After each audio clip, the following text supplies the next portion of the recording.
Preface to the first edition. I do not know whether writing ghost stories is a mistake.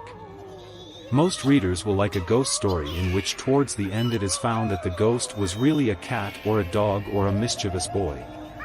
Such ghost stories are a source of pleasure, and are read as a pastime and are often vastly enjoyed, because though the reader is a bit afraid of what he does not know, still he likes to be assured that ghosts do not in reality exist. Such ghost stories I have often myself read and enjoyed. The last one I read was in the December 1913 number of the English Illustrated magazine. In that story coincidence follows coincidence in such beautiful succession that a young lady really believes that she sees a ghost and even feels its touch, and finally it turns out that it is only a monkey. This is bathos that unfortunately goes too far. Still, I am sure, English readers love a ghost story of this kind.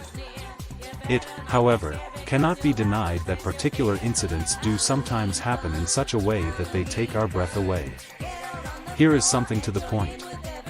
20 years ago, near Honey Grove, in Texas, James Ziegland, a wealthy young farmer won the hand of Matilda Tickner, but jilted her a few days before the day fixed for the marriage. The girl, a celebrated beauty, became despondent and killed herself. Her brother, Phil, went to James Ziegland's home and after denouncing him, fired at him. The bullet grazed the cheek of the faithless lover and buried itself in a tree. Young Tickner, supposing he had killed the man, put a bullet into his own head, dying instantly. Ziegland subsequently married a wealthy widow. All this was, of course, 20 years ago. The other day the farmer James Ziegland and his son cut down the tree in which Tickner's bullet had lodged.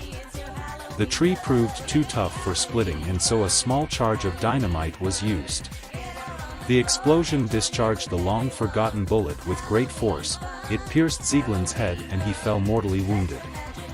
He explained the existence of the mysterious bullet as he lay on his deathbed. The Pioneer, Allahabad, India, January 31, 1913. In India ghosts and their stories are looked upon with respect and fear.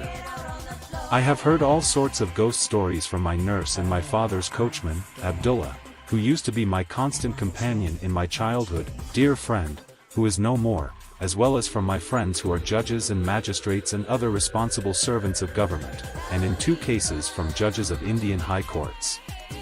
A story told by a nurse or a coachman should certainly not be reproduced in this book. In this book, there are a few of those stories only which are true to the best of the author's knowledge and belief. Some of these narratives may, no doubt, savor too much of the nature of a cock and bull story, but the reader must remember that there are more things in heaven and earth, etc., and that truth is sometimes stranger than fiction.